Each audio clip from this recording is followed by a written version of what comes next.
réponses seront aussi courtes et ciblées et ne seront pas l'occasion de déballer tout le programme.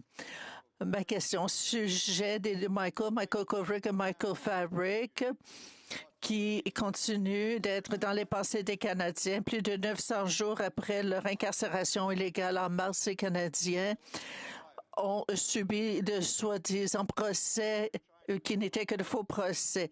Et Dominic Barkin, l'ambassadeur canadien, était absent. Cette semaine, le ministre Garneau nous a appelé que l'ambassadeur Barton est en communication constante avec Huawei pour trouver moyen de libérer les deux Michael.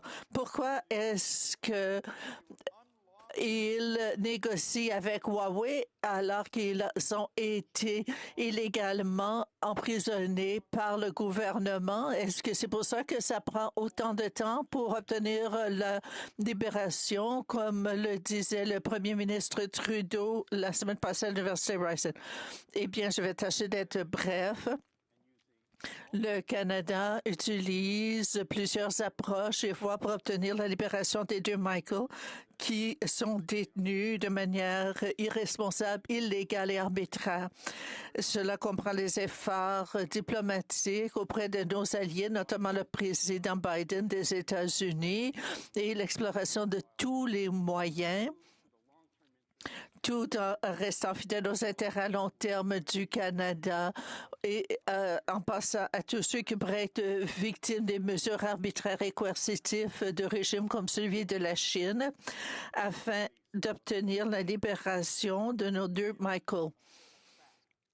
C'est un fait qu'à ce jour, la Chine a fait preuve d'intransigeance. Ça ne veut pas dire que le Canada relâche le moindrement ses efforts pour obtenir leur libération.